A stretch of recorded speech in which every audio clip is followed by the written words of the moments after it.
Hello everyone, this is me Shalini. Welcome to the legal lens. तो last video में हमने 177A तक के सेक्शंस को कवर कर लिया था। आज हम 178 ऑनवर्ड जितने भी सेक्शंस हैं उनको कवर करेंगे। तो स्टार्ट करते हैं हम अपना discussion. Section 178 land revenue act बात करता है शॉर्ट टर्म सेटलमेंट्स के बारे में। तो बस ये आप सेक्शन बेस्ड याद रखिए। बहुत ज़्यादा जो इंपॉर्टेंट पॉइंट्स थे वो ऑलरेडी हम डिस्कस कर चुके हैं। यहाँ पे कुछ ही पॉइंट्स हैं जो हमें डिस्कस करने हैं लास्ट में।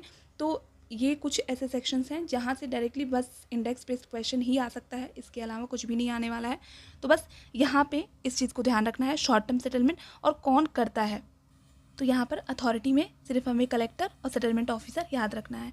फिर है 179, ये बात करता है settlement of land added by alluvion and revision of assessment when culturable and reduced by fluvial action. इसमें भी आपको बहुत ज़्यादा डिटेल में पढ़ने की ज़रूरत नहीं है, यहाँ से कुछ भी नहीं पूछा जाने वाला है। एक ये लास्ट लाइन पढ़ सकते हैं, ठीक है। No revision of assessment made under the foregoing subsection shall be final until it has been sanction by the settlement commission. हो सकता है ये एग्जैक्ट लाइन यहाँ पे दे दी कि किसका सैंक्शन नेसेसरी होता है, तो यहाँ से बस इतना आपको ध्यान रखना है। नेक्स्ट आता है 180, जो बात करता है power of government to levy additional urban rates. तो ये एक नॉन ऑब्स्टेंटिव क्लॉज है जो प्रोवाइड करता है that the state government may at any time by notification in the official gazette direct कर सकता है किसी भी अर्बन एरिया को that may have developed in a state shall be subject to levy in accordance with the rules made under this act of a special urban rate in addition of rent. Next आता है 181, application and proceedings pending before settlement officer when operation are closed. तो वहाँ पे क्या होगा, तो उस case में जब तक कि नया अपॉइंट नहीं हो जाता है तो ट्रांसफ़र कर दिया जाएगा case to collector who shall have the powers of a settlement officer for the disposal thereof, ठीक है। फिर है 182, बात करता है corrections of error and omissions के बारे में। तो कौन करता है ये, सेटलमेंट ऑफिसर अपने खुद के मोशन पे भी कर सकता है या अदरवाइज भी करेक्ट कर सकता है एनी एरर और omission that may be discovered. But इतना याद रखिए, इससे ज़्यादा कुछ भी याद रखने की ज़रूरत नहीं है। फिर आता है 183, जो बात करता है review of sanctioned rates rent rates के बारे में, ठीक है। तो ये कौन करता है, इसमें भी बस हमको अथॉरिटी के नाम याद रखने हैं।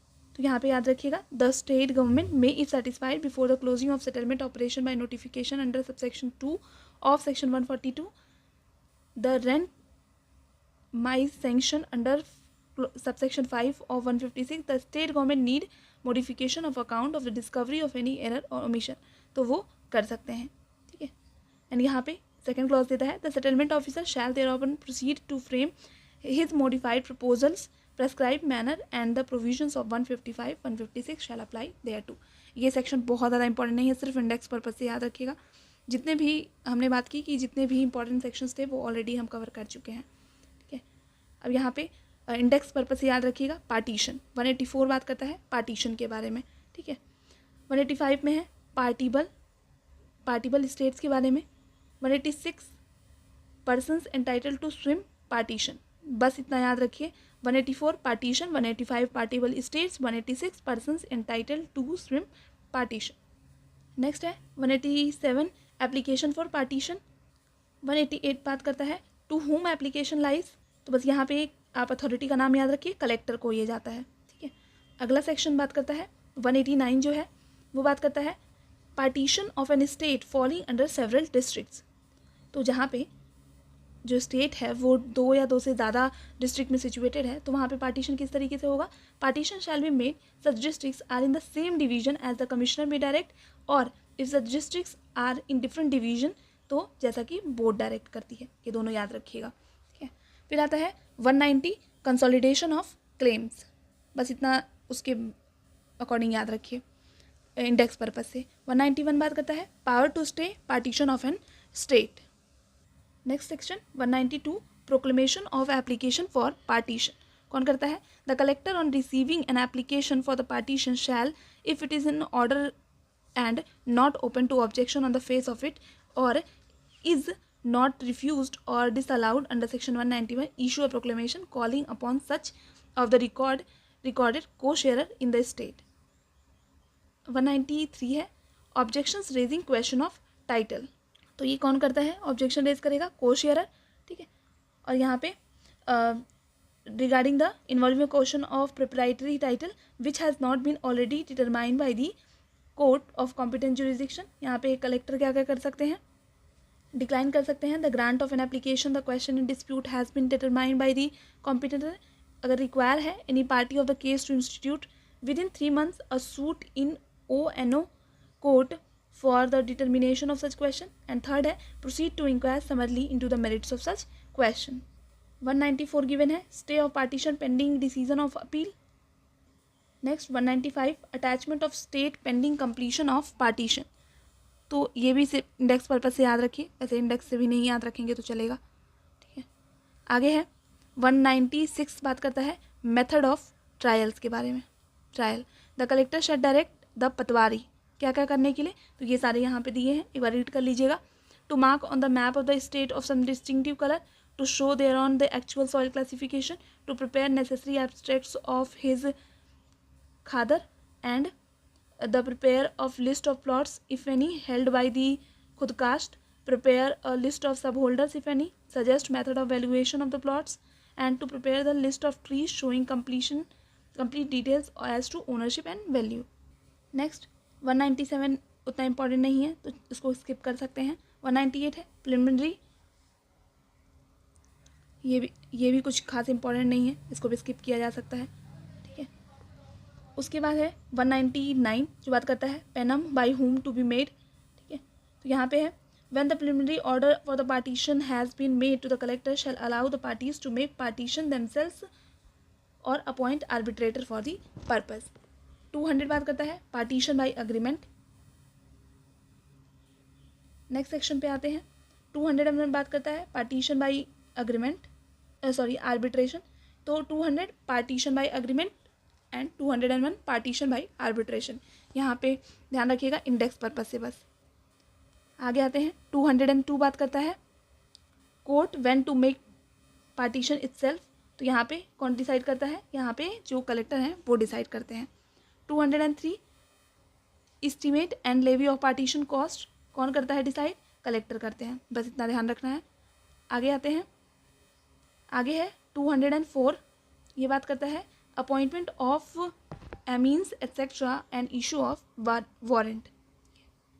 तो यहाँ पे भी अथॉरिटी याद रखनी है, कलेक्टर जो है वो इशू करते हैं a warrant of commission in his name for the purpose of supply him with all the necessary papers and informations. अब आते हैं 205 पे मैनर ऑफ एग्जीक्यूटिंग वारंट। फिर आता है हमारा 206 इशू ऑफ प्रोक्लेमेशन, ठीक है। तो यहाँ पे कौन करता है, कलेक्टर करता है, बस इतना याद रखिए। और यहाँ पे टाइम पीरियड याद रखिएगा कि यहाँ पे पार्टीज जो हैं अगर ऑब्जेक्शन रेज करना चाहें तो वो 15 दिन के अंदर from the service thereof कर सकती हैं, ठीक है। 15 डेज का टाइम याद रखिएगा। 207 है consideration of proposal and determination of claims and objections. तो यहाँ पे अथॉरिटी कौन है, कलेक्टर है। नेक्स्ट आता है 208 division of tenants holding. Next 209 division of खुदकास्ट। 210 में है allotment of lands held in common. Next है building garden etcetera of one co sharer on the land allotted to another. इसको भी इतना ज़्यादा डिटेल में पढ़ने की ज़रूरत नहीं है, अभी पीटी के पर्पज से तो एटलीस्ट बिल्कुल भी नहीं। नेक्स्ट आते हैं 212 पे tanks, wells, water courses and embankment, ठीक है। उसके बाद 213 बात करता है places of worship and cremation of burial ground. तो ये भी तब तक कंटिन्यू रहेंगे जब तक कि कोई रिटेन अग्रीमेंट के द्वारा डिसाइड नहीं कर दिया जाता है, ठीक है।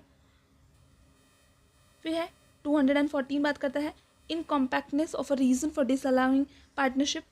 215 में है distribution of revenue on partnership, ये कौन करता है, कलेक्टर। फिर है 216 बात करता है फाइनल ऑर्डर फॉर पार्टीशन, ये भी कलेक्टर ड्रॉ करते हैं। अथॉरिटी बस याद रखिए और सेक्शन का सेक्शन बस याद रखिए, इंडेक्स। 270 में है इंस्ट्रूमेंट ऑफ पार्टीशन, कौन करता है ये, the collector shall cause in respect of such partition divide of for the from the state an instrument of partition to be prepared on accordance with the terms of the final order in favour of the applicant or applicants. आते हैं next पे 218, ये बात करता है delivery of possession of property allotted on partition. 219 में है division of complex states, ये कौन डायरेक्ट करता है? ये स्टेट गवर्नमेंट डायरेक्ट करता है, ठीक है। फिर आते हैं नेक्स्ट पे 220 है fraudulent and erroneous distribution of revenue. तो यहाँ पे अथॉरिटी किसको कन्फर की गई है? बोर्ड को यहाँ पे कन्फर किया गया है। द बोर्ड में at the time from the order such distracting of revenue of the original state over the several state into which it is divided as but for the error or fraud would have been made at the time of partition. Next आते हैं 221 under assessed state to refund to over assessed states। बस ये section याद रखिएगा और इससे ज़्यादा कुछ भी याद रखने की ज़रूरत नहीं है। 222 consolidation of states forming part of the same village. तो यहाँ पे जहाँ पे 2 से ज़्यादा रेवेन्यू पेइंग स्टेट्स जो हैं वो सेम विलेज में हैं, the stakeholders may apply to the collector for the consolidation of same into single states. Collector may at his discretion grant कर सकते हैं such application and in such case shall correct the annual register accordingly. 223 में है chapter not to apply to division between government and state holder। ये section याद रखिएगा, ये important हो सकता है। और ये सारे जितने भी डिवीज़न होंगे ये स्टेट गवर्नमेंट जिस तरीके से रूल्स बना के बताती है उस तरीके से किया जाएगा। 224 बात करता है revenue of first charge on land and it's produce. फिर है 225 रिस्पॉन्सिबिलिटी फॉर रेवेन्यू। नेक्स्ट आते हैं 226 पे rule as to payment of arrears and defaulters, ठीक है। The revenue and rent shall be paid in such installment to person in such times and places in such manner as may be prescribed and any sum not to be paid becomes an arrear or revenue or rent and the person responsible for its become defaulter, ठीक है। तो यहाँ पे ये याद रखिएगा बस। फिर है 227 में certified account to be evidence as to arrears। 228 है processes for recovery of rent। Next 229 बात करता है writ of demand and citation to appears, ठीक है। उसके बाद है 229 A power to grant instalments कौन करता है? कलेक्टर, बस इतना ध्यान रखना है। 230 बात करता है अटैचमेंट एंड सेल ऑफ मूवेबल्स, ये भी कलेक्टर। नेक्स्ट आते हैं अटैचमेंट ऑफ लैंड, कलेक्टर में in addition to instead of any, यहाँ पे भी अथॉरिटी कलेक्टर है। नेक्स्ट बात करते हैं 232 की powers and obligation of manager, तो यहाँ पे भी कौन बाउंड है? कलेक्टर। फिर है 233 प्रोक्लेमेशन ऑफ अटैचमेंट, यहाँ पे कौन करता है? When the collector attaches any land under section 231 he shall issue proclamation, ठीक है। And payment on account of rent और any other assets of the land made after the date of such proclamation और in anticipation of due date to any person other than the collector shall relieve the person liable to pay from liability from payment to collector। 234 में है transfer of defaulters share, तो यहाँ पे बस time period एक याद रखिएगा exceeding term not exceeding 10 years for the first day of July next after the date of sanction to all or any of the co share of the state other than the state holder on condition of their paying. बस ये एक time period याद रखिएगा, इससे ज़्यादा कुछ भी याद रखने की ज़रूरत नहीं है। फिर है 235 में sale of defaulters specific area पत्ती और स्टेट्स, यहाँ पे भी कलेक्टर जो है वो अथॉरिटी में आते हैं।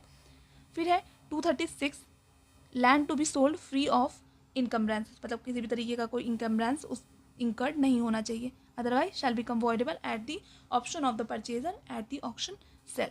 तो यहाँ पे इफेक्ट बस इसका याद रखना है। फिर आते हैं 237 पे power to proceed against interest of defaulter in property other than that of the respect of which default is made. Next 238 proclamation of sale, ये कौन करता है? तो प्रोक्लेमेशन कलेक्टर इशू करता है, ये ध्यान रखना है, ठीक है। 239 में हाँ, और यहाँ पे कॉपी ऑफ प्रोक्लेमेशन जो है वो भी डिफॉल्टर को सेंड की जाएगी। 239 बात करता है sale when and why to be made, so every cell under the chapter shall be made either by collector in person or by assistant collector or tehsildar specially appointed by him in this behalf। फिर आते हैं next पे, एक चीज़ याद रखिएगा ये important है, no such sale shall take place on Sunday or other authorised holiday or until after the expiration of at least 30 days from the date of which the proclamation thereof was issued and the collector may from time to time postpone the sale. 240 बात करता है prohibition to bid for an acquire or property sold. 241 में है when sale may be stayed, इसका बस section याद रखिएगा। 242 बात करता है deposit by purchaser resale in default of deposit, बस इतना ध्यान रखिए। 243 में purchase money when to be paid, तो ये कब पेड होती है, तो यहाँ पे the full amount of the purchase money shall be paid by the purchaser at the collector's office on or before the 15th, ठीक है, 15वें दिन from the date of sale. ये याद रखिएगा, ये बहुत इंपॉर्टेंट है, यहीं से क्वेश्चन आपका बन सकता है, ठीक है। अगले नेक्स्ट पे आते हैं 244, ये बात करता है liability of purchaser for loss by resale. Next proclamation before resale. So here no sell after postponement under section 239 and no resale under section 432 in default of payment of the purchase money shall be made until the fresh proclamation has been issued prescribed for the original sale.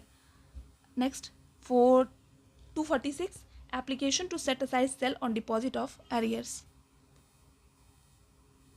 Next आते हैं 247 पे। 247 बात करता है application to set aside the sale for irregularity.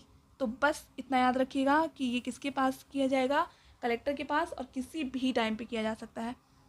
248 order conferring और setting aside cell, ठीक है, तो यहाँ पे 30 दिन का टाइम याद रखिएगा, जो 30 दिन का एक्सपायरी हो जाएगा जब, तो फिर उसके बाद ही होगा।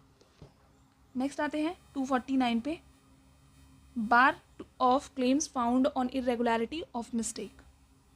250 में है refund of purchase money when sale set aside, ठीक है, तो यहाँ पे कितना है परसेंटेज, 6% पर एनम, इतना ध्यान रखना है हमको।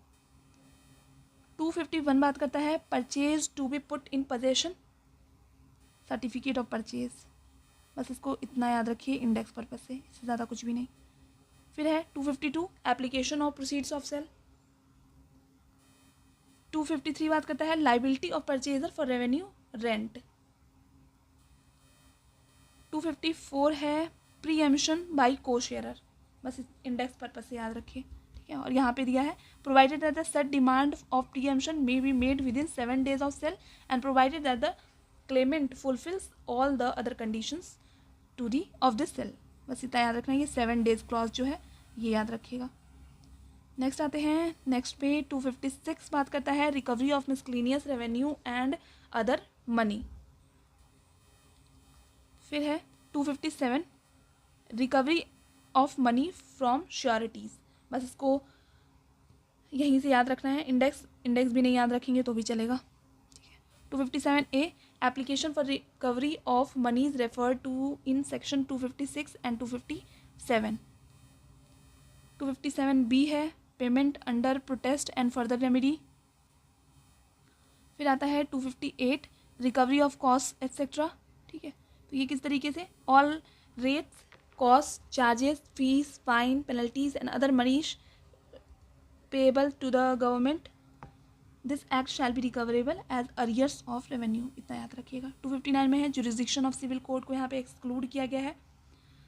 नेक्स्ट आते हैं 260 में डेलीगेशन दिया है। So here the state government may by notification in the official gazette delegate कर सकते हैं अपनी पावर को किसी को भी, यहाँ पे बहुत सारी अथॉरिटीज़ दी गई हैं, ठीक है, बोर्ड है, सेटलमेंट ऑफिसर है, तो इसको मन करेगा तो आप एक बार रीड कर लीजिएगा, वैसे कोई ज़रूरी नहीं है। 261 में है पावर टू मेक रूल्स, किसके पास है, द बोर्ड में with the previous sanction of the state government rules बना सकते हैं। नेक्स्ट आते हैं 262 में patwari etcetera to be public servant, वही जो 21 IPC में दिया है, मीन्स वही लिया जाएगा पब्लिक सर्वेंट का। 263 में रिपिल एंड सेविंग्स है, ठीक है, तो यहाँ पे किसको रिपिल किया गया था, on and from the coming into force the following shall stand ripple, तो यहाँ पे enactment mention in the second schedule, ठीक है, यहाँ पे enactment mention in the second schedule any law of the covering state other than the enactments made in the second schedule, any law amending the enactments or laws referred to in clause A and B, and the repeal of any enactment or law by this act shall not legalize any practice which immediately before passing the act was illegal. ठीक है, तो ये चीज़ याद रखिएगा। या कोई custom usage है जो प्रिविलेंट था at the commencement of this act in any part of the state, तो वो भी रिपेल कर दिया गया है। So this was all about the Rajasthan land revenue act, जो कि हमने आज कंप्लीट किया। ऑलरेडी 6 पार्ट्स जो हैं छोटे छोटे पार्ट्स में करके हमने इस पूरे ही एक्ट को कवर किया है। तो अगर आपने नहीं देखा है तो आप प्लेलिस्ट पड़ी हुई है, आप वहाँ से चेकआउट कर सकते हैं। और राजस्थान जुडिशरी के पर्पज़ से जितना भी इम्पोर्टेंट आपको इन्फॉर्मेशन चाहिए वो सब वहाँ पे है, हिंदी, इंग्लिश और जितने भी माइनर सब्जेक्ट्स वहाँ पे आने वाले हैं, या BNS, BNSS और BSA के बारे में सारी चीज़ें वहाँ पे पड़ी हुई हैं। CRPC के 1 लाइनर्स भी पड़े हुए हैं, तो आप उनको भी गो थ्रू कर सकते हैं, क्योंकि आपके पास इतना टाइम अब नहीं रह गया है कि आप वापस से दोनों ही मेजर एक्ट्स को रीड करें। तो वहाँ से 1 लाइनर्स के फॉर्म में भी आप रिवाइज़ कर सकते हैं। आप सुनते रहेंगे तो भी आपका रिवीजन हो जाएगा।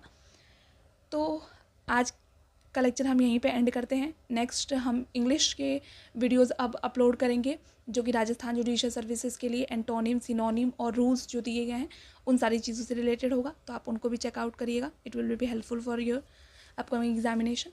तब तक के लिए keep learning, keep shining, all the best, thank you.